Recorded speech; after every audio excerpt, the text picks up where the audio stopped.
Discernimiento de los espíritus, autor Juan Bautista Scaramelli, capítulo 8. Caracteres del espíritu divino acerca de los movimientos y actos de la voluntad. Si tanto importa conocer de qué principio nacen los pensamientos del entendimiento, si de Dios o del demonio, mucho más necesario es discernir de qué espíritu proceden los actos de la voluntad, en qué consiste todo el bien moral que adorna el alma y todo el mal moral que la afea. Los actos del entendimiento, aunque tengan de sí mismos el ser falsos o verdaderos, pero ser moralmente buenos o malos, lo toman de la voluntad que transfunden en ellos, o el bálsamo de la virtud o el veneno del vicio. Por esta razón, dice bellísimamente Gadea de Arbona, que debemos penetrar con sagaz acuerdo lo íntimo del corazón, para indagar todos los afectos y todos los movimientos más escondidos, pesarlos en los balances del santuario, y con la doctrina de Cristo y de los santos, como con piedad de toque examinar y probar sus calidades buenas o malas. Prosiguiendo pues el orden que he emprendido, expondré primero los caracteres que lleva consigo el Espíritu de Dios acerca de los movimientos de la voluntad, y después los caracteres del todo opuestos con que procede el espíritu diabólico, para que puestos los unos enfrente de los otros, sean más fáciles de discernir. Y estas serán las balanzas y la piedra de toque que pondré en manos del lector, para hacer de uno y otro el mejor discernimiento. El primer carácter del Espíritu Divino acerca de los actos de la voluntad es la paz que Dios deja impresa en la voluntad cuando la mueve. Este es uno de los caracteres más propios del Espíritu de Dios. Vas a decir que es llamado por automasía en las sagradas letras del Dios de la paz. Y en otra parte, antes, Jesucristo, por sus mismas bocas, llama a la paz carácter propio suyo. Os doy la paz. Esto es aquella paz íntima y sincera, que solo es propiamente mía, y no aquella paz engañosa que da al mundo. Añade el real profeta, que hablando Dios a las almas santas que se recogen al interior de su corazón, les dice palabras de paz. Y que no baja el Señor a habitar sino aquellos corazones que están llenos de paz. Es de observar que, queriendo el apóstol anunciar a los pueblos a quienes enderezaba sus epístolas la abundancia de la divina gracia, uno siempre la gracia con la paz. Y así, escribiendo en los Romanos, él mismo anunció a los Corintios, él mismo a los Gálatas, a los Efesios, a los Filipenses, a los Colosenses, a los Tesalonicenses, a Timoteo, a Tito y a Filemón, tan inseparable es la paz de la gracia por la cual obra en nosotros el Espíritu del Señor, y aún con más claridad hablando al apóstol de aquellos preciosos frutos con que el Espíritu Divino enriquece a las almas puras, dice que uno de estos es la paz. Lo mismo afirma el apóstol Santiago, diciendo en su epístola canónica que los frutos de toda bondad tienen su simiente en la paz. Por fin, son tantos los textos de las Escrituras que dicen que obrando Dios en las almas les trae la paz, que no se puede negar ese carácter al Espíritu Divino sin incurrir la nota de grande temeridad.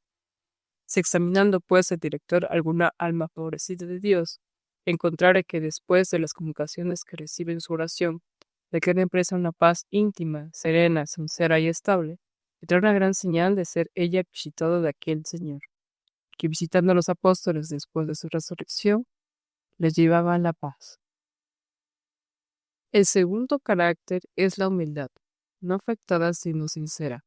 San Bernardo define esta virtud así, de donde se sigue que ella tiene dos partes, una que pertenece al entendimiento, con el cual conoce el hombre, lo que es con un conocimiento verdadero.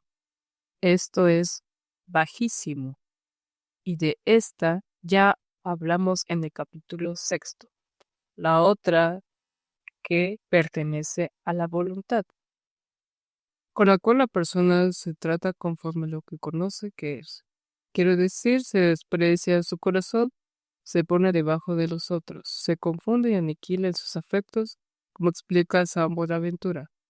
De esta pues decimos ahora que es uno de los más claros caracteres con que se manifiesta el Espíritu Divino, porque Dios ha declarado ya que mira con ojos amorosos a todos aquellos que son pobres y humildes de corazón, y están llenos de temor santo y reverencia. Y por Isaías protesta que Él habita en los espíritus humildes y da vida a los corazones sumisos y contritos. Finalmente, el mismo Redentor nos asegura que su eterno Padre comunica sus secretos solo a aquellos que se hacen pequeñitos, que se humillan y someten a todos en sus corazones. San Bernardo, hablando de sí mismo, dice así: si viere abrirse el cielo, ensanchar sobre mí en su seno y bajar una lluvia copísima de meditaciones, si sintiere que se me abre el entendimiento para una sabrosa inteligencia de la Sagrada Escritura, y si sintiere que con la luz celestial infusa se me revelan los arcanos más recónditos de los divinos misterios, creeré que está conmigo el divino esposo, que ha venido a visitarme y a enriquecerme con sus preciosos dones.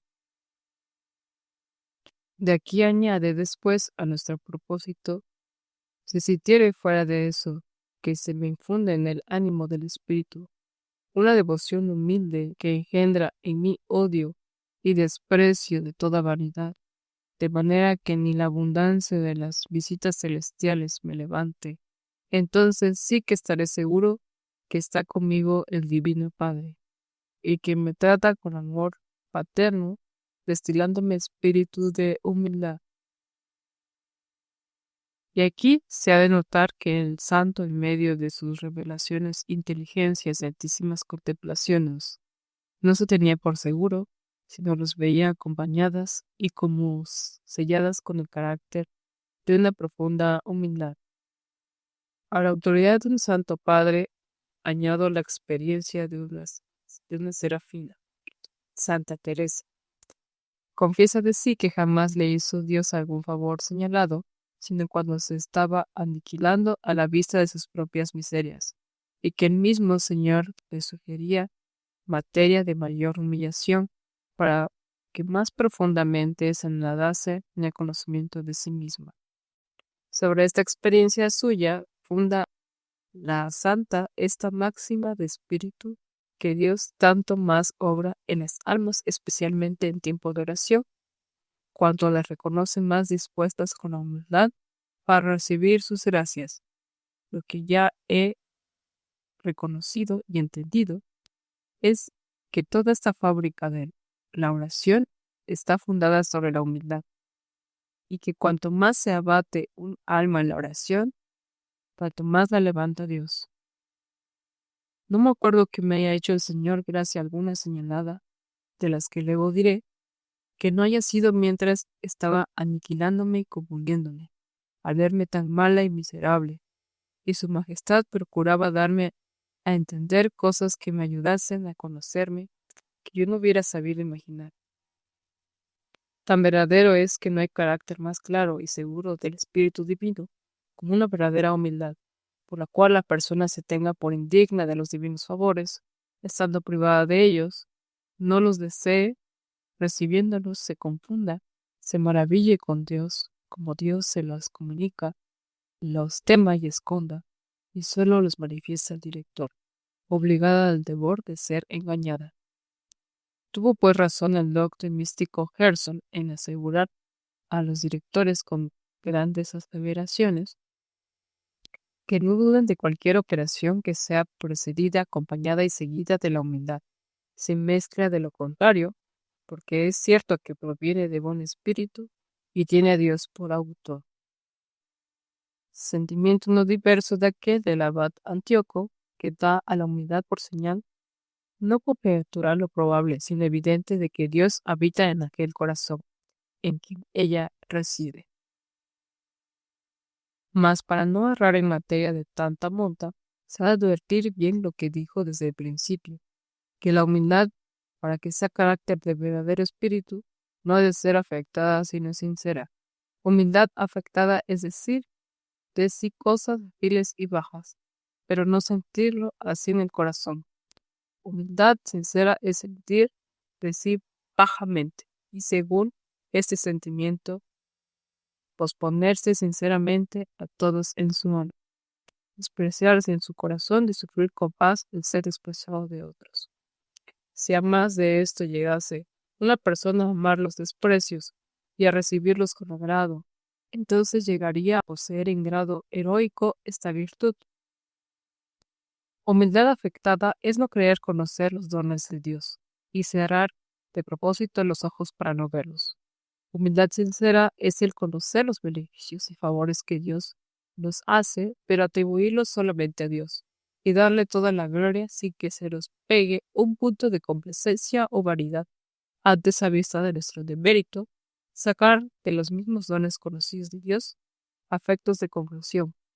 Dice el apóstol que es propio del Espíritu humilde de Dios hacernos conocer los dones que hemos recibido de su benéfica mano. De otra suerte, quedando nosotros en una afectada ignorancia u olvido de los divinos favores, ¿cómo podremos serle agradecidos? ¿Cómo darle las débiles alabanzas? ¿Cómo ascendernos en correspondencia de amor? ¿Cómo movernos a la confianza en su bondad? Concluye pues San Agustín. Bellas palabras, conoce que los bienes los tienes de Dios, que nada tienes de ti, para que no seas o soberbio por vanidad o ingrato por olvido. Concluyó con una enseñanza de Santa Teresa, en que se contiene todo el jugo de esta doctrina. No se cuide, habla de las almas favorecidas de Dios con el don de la perfecta contemplación. De cierta suerte, la humildad que se encuentra, de la cual pienso tratar en breve, pareciendo a alguna humildad no entender que el Señor le va haciendo gracias y dándole dones. Entendemos bien cómo pasa la cosa.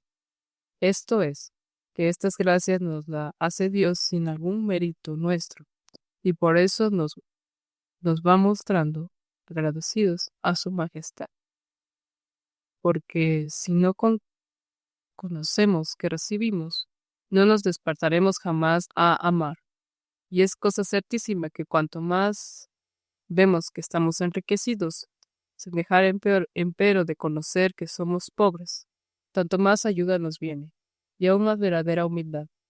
De otra suerte es un envilecernos y perder el ánimo, si pareciéndonos que no somos capaces de grandes bienes, comenzando el Señor a dárnoslo, empezamos nosotros a aterrarnos con el temor de vanagloria. Hallare, pues, el director humildad sincera y profunda en la oración de su penitente. No tema, aunque sea muy elevada, y mucho menos ha de temer si le reconocen todas sus acciones, siendo esta virtud la divisa propia del Espíritu de Dios. El tercer carácter es una firme confianza en Dios y para esto mismo apoyada en un santo temor de sí mismo. Cuán propia sea del Espíritu bueno la confianza en Dios. Se deduce evidentemente de haber puesto Dios principalmente en ella la fuerza y eficacia de nuestras oraciones, de manera que solo aquella oración sea poderosa para conquistar el corazón de Dios y sacarle de las manos todos los favores que se hiciere con fe y confianza. Él mismo ha declarado esto muchas veces en las Sagradas Letras. Dice Cristo por San Mateo que todo aquello que pidiéramos con confianza en la oración, seguramente le recibiremos. De nuevo vuelvo a decir que no hay cosa imposible para quien puede esperar con viva fe. Y añade que si tuviéramos fe siquiera como un grano de mostaza, podremos obrar prodigios estupendos, hasta llegar a traspasar los montes de un lugar a otro. Semejantes declaraciones hizo Dios a favor de esta santa confianza en el Viejo Testamento, como Daniel, diciendo que jamás han quedado engañados en sus esperanzas ni confundidos los que han confiado en su majestad. Y en los Salmos asegurándonos que basta esperar en él para estar libres de todo mal.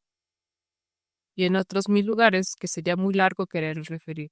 Solo quiero observar que el Redentor para autenticar esta fe y para imprimirla altamente en los corazones de los fieles, haciendo gracias milagrosas en tiempo de su predicación, las atribuye de ordinario a la confianza de los que recibían. Así que, queriendo curar a una mujer del flujo de sangre, le dijo: queriendo dar la pista a los ciegos, queriendo dar salud al paralítico, le exhortó primero a concebir una firme confianza. Liberando de la invasión de los demonios a la hija de la cananea muy afligida, atribuyó la libertad a la fe de su madre. Sanando al siervo del centurión, dio toda la gloria de aquella curación a la fe de su amo. Abriendo los ojos a otro ciego, le dijo de su confianza que su confianza lo había sanado. Dejó otros semejantes sucesos en que manifiestamente se ve la gran estima que Dios hace de esta fe, por donde parece que de esas solas se deja su divina majestad vencer para conceder cualquier gracia, hasta dispensar en las leyes más estrechas e inalterables de la naturaleza. Mas si tanto agrada a Dios el ver una fe tan firme y asentada en los corazones de los fieles, será preciso decir que ella es toda conforme a su espíritu, antes bien que ningún otro, sino solo Dios, puede destilar en nuestros corazones un afecto que tanto le agrada.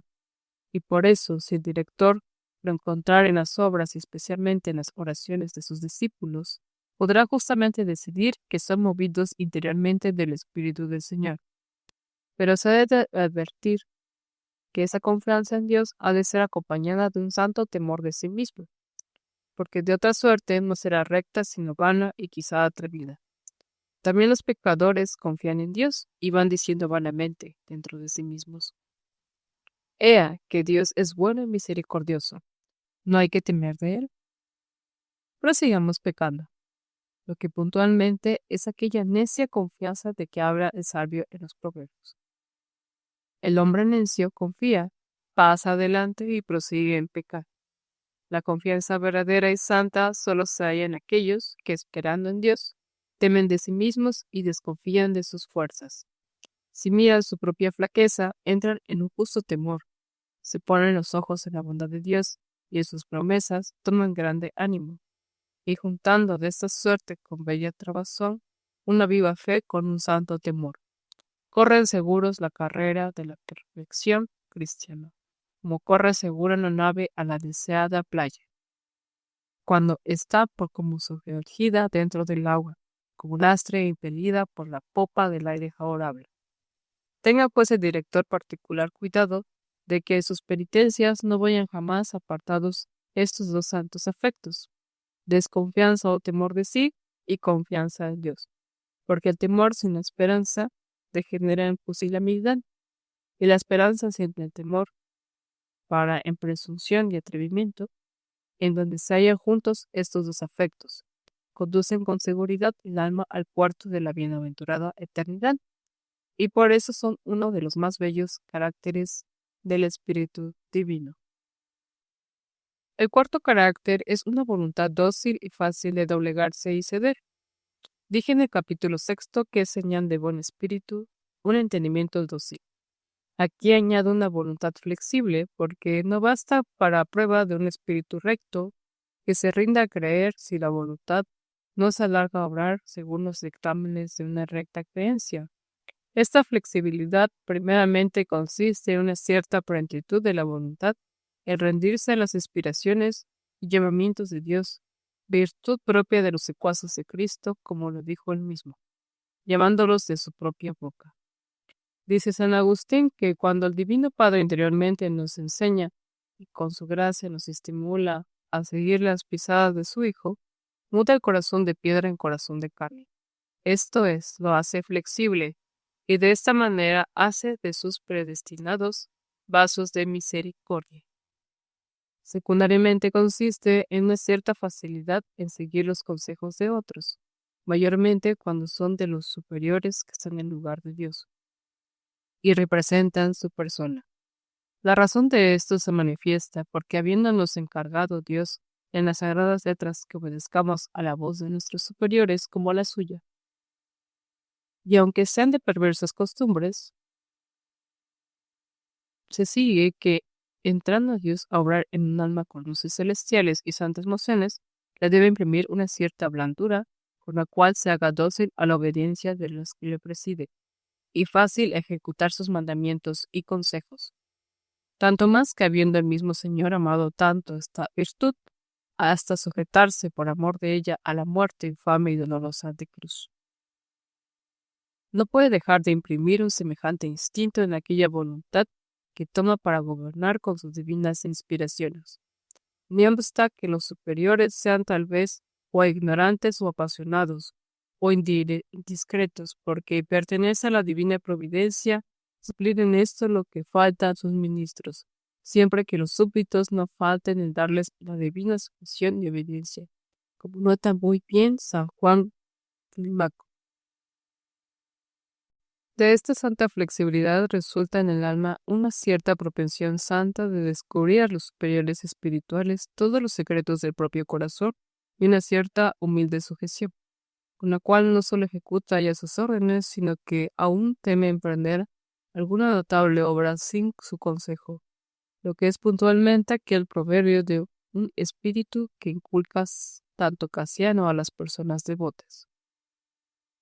Si encontrare pues el director en sus discípulos esta voluntad dócil a los llamamientos de Dios, y la voz de quien está en su lugar con cierta abertura sincera, se puede alegrar mucho en su corazón, porque ha encontrado un gran fondo de buen espíritu, en quien pondrá en breve y sin mucho trabajo suyo plantar toda la virtud. El quinto carácter es la rectitud de intención en el obrar. Jamás mueve Dios ni puede mover a alguno a obrar, sino por fines que miran su divina gloria, porque Dios, dice el sabio, en todas las obras que hacen fuera de sí, se tiene por fin a sí mismo. Además de eso, es muy clara la doctrina de Cristo, de que tales son nuestras operaciones, cuáles son los fines que nos ponemos delante para sacarlas a la luz. Si el ojo de tu intención, dice Cristo, fuere simple o puro, mirando solo a Dios, tus actos serán resplandecientes, lúcidos y divinos. Mas si el ojo de tu intención fuera impuro, mirando fines perversos o a lo menos defectuosos, tus operaciones serán oscuras y tenebrosas. Y a esto quiso aludir el real profeta cuando dijo que toda la belleza de un alma se debe tomar de lo interior, es a saber de los fines de que interiormente se mueve, pues de éstas toman todos los actos interiores y exteriores, o el ser divinos o diabólicos. Advierte al director que este es su carácter principalísimo para la discreción de los espíritus, porque una misma obra, por causa de los diversos fines, muda de naturaleza. Si se hace por vanidad, es mundana. Si es por gusto, deleite, es carnal. Si por fines turbios e inquietos, es diabólica. Y si por Dios, es divina. De aquí ha de inferir que si una persona busca habitualmente en sus acciones a solo Dios y desea solamente su gusto, su agrado y su gloria, lleva siempre delante un gran carácter de espíritu bueno. El sexto carácter es la paciencia en aquellas cosas que nos atormentan los miembros del cuerpo, como son los dolores, las penas y enfermedades, en aquellas que nos tocan al honor, como son las persecuciones, las calumnias y desprecios, y también en aquellas que nos afligen con la pérdida de la hacienda, de los parientes, de los amigos y de los demás que amamos y estimamos. Cierto es que llevar estos trabajos con paz y mucho más, es desearlos con ardor, es una gran señal de buen espíritu, según el dicho del apóstol Santiago, que la paciencia es una obra perfecta, y según la otra doctrina del apóstol, que la paciencia nos es necesaria para alcanzar la eterna salud. Y si el director deseara saber la razón de esto, véala aquí prontamente. La paciencia, si no fuera un disimulo de los resentimientos del corazón, ni una mera apariencia de virtud, sino de verdadera virtud, radicada en lo íntimo del alma, no puede nacer del espíritu mundano que ama el honor, y no puede sufrir los ultrajes, ni del espíritu carnal que ama al cuerpo, y no puede soportar las penas, ni del espíritu diabólico que nos destila siempre el apego a los bienes terrenos, y por consiguiente la impaciencia por cualquier falta de ellos, y del espíritu humano que, coligado con el amor propio, si ya no es el mismo amor propio, siempre se resiste. Cuando le suceden cosas contrarias a la naturaleza. Resta pues que solo puede provenir del Espíritu Divino y no de otra causa. Añado a este propósito que es también gran señal del Espíritu recto y divino la paciencia, la resignación y la conformidad con la voluntad divina en las sequedades, desolaciones, tinieblas y tentaciones. Aún hablando de aquellas extraordinarias que suele Dios permitir a ciertas almas que quiere levantar a lo alto de la perfección, porque las inquietudes, las turbaciones y las impaciencias que nacen de estos trabajos internos tienen su origen en el apego que tiene el alma a ciertas comunicaciones suaves y a una cierta paz sensible que antes ha experimentado.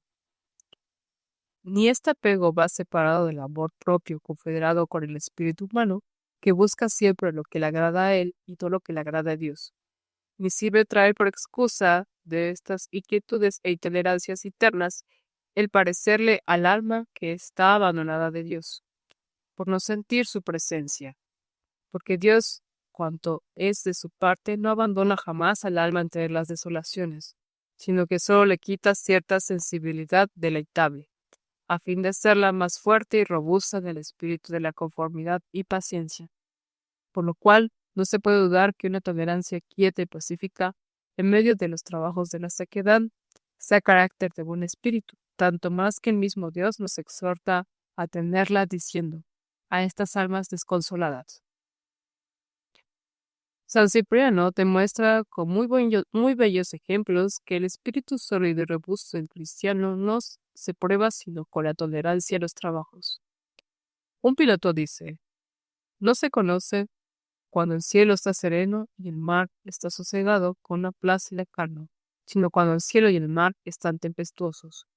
Un soldado no muestra su valor cuando debajo de la tienda blasona victorias, sino cuando en campo abierto combate entre 1000 espadas enemigas. El gloriarse fuera de las contrariedades y contrastes es jactancia de personas delicadas. Solo las adversidades sufridas con ánimo y valor son la prueba de la verdadera virtud.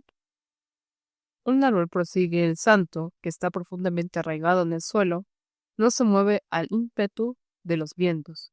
Una nave fuertemente unida y bien compuesta no se abre a los golpes de las olas tempestuosas. Así, una virtud bien formada de la divina gracia y altamente radicada en el alma, no se mueve a los vientos de las tribulaciones. No se desata en impaciencia, ni cae en desmayo y flaqueza entre las tempestades de las persecuciones. Aventándose de grano en la era, cualquier viento ligero se lleva la paja, pero no los granos que tienen sustancia, peso y consistencia. Así, al soplar los vientos de trabajos, o sean interiores o exteriores, se conoce quién en la era del Señor es paja ligera o grano escogido.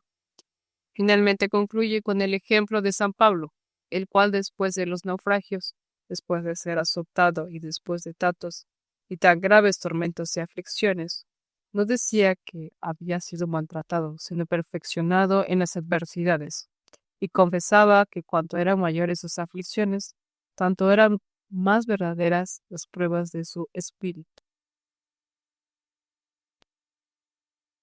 Pero Tertuliano pasa más adelante y llega a decir que solo la paciencia extraordinarísima del Redentor, jamás vista en otro hombre, con que sufría intrépidamente tantos ultrajes, tantas contumelias y tantas penas, podía bastar para que los mismos fariseos conociese que no era un puro hombre, sino un hombre de Dios.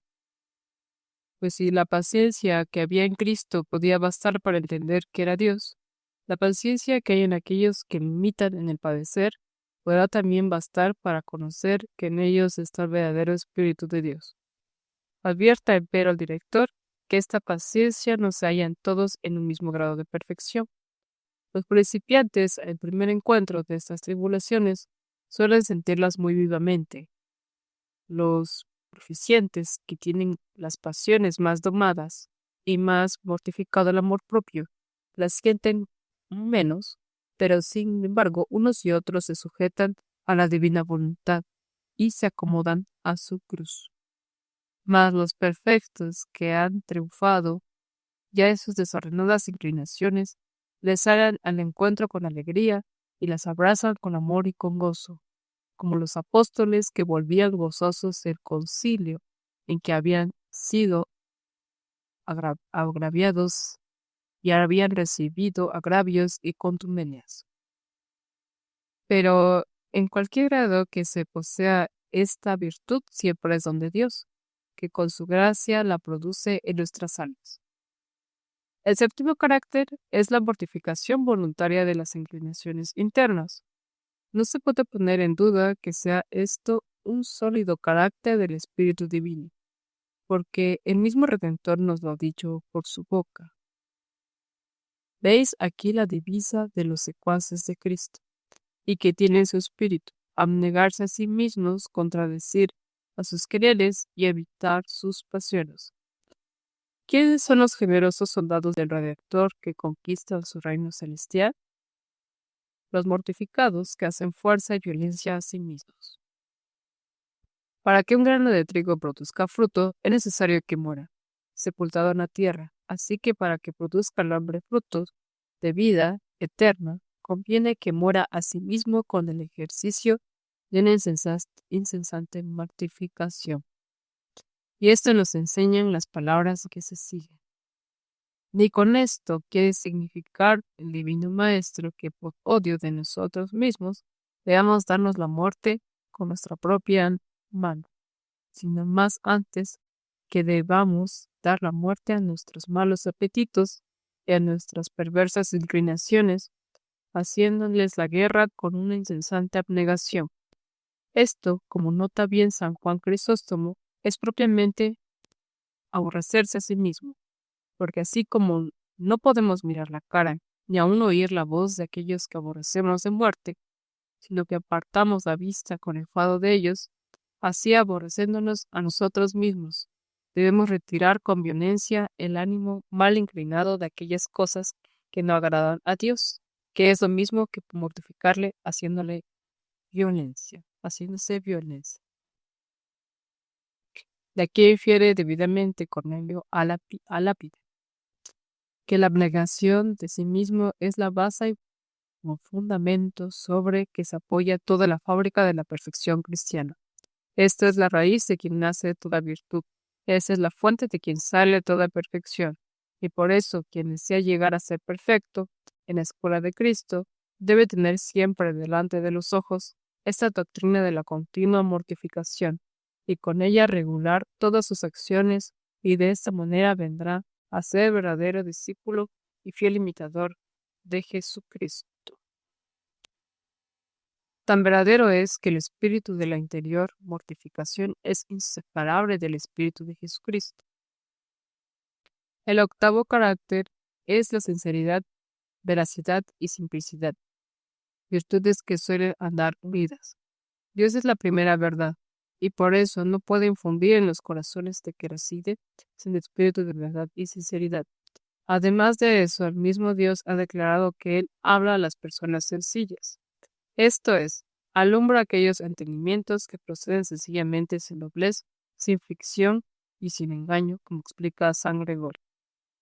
Y más expresamente a nuestro propósito, dice el mismo Santo Doctor, que la sabiduría de los justos en que formalmente consiste el verdadero espíritu del Señor, tiene por propiedad el no fingir jamás, sino manifestar sinceramente los sentimientos del corazón, amar siempre la verdad y huir de toda sombra de falsedad. La simplicidad, pues, y la sinceridad se nacen no de la naturaleza, sino de la virtud, como suele suceder en las personas de entendimiento abierto y de índole sagaz, con una gran señal de buen espíritu, por lo cual se puede también decir de estos que son aquellos hombres pequeños a los ojos del mundo, pero grandes a los ojos de Dios, a quienes descubre el Señor sus secretos. El nono carácter es la libertad de espíritu. Para esto es menester pruebas por lo que dice claramente San Pablo.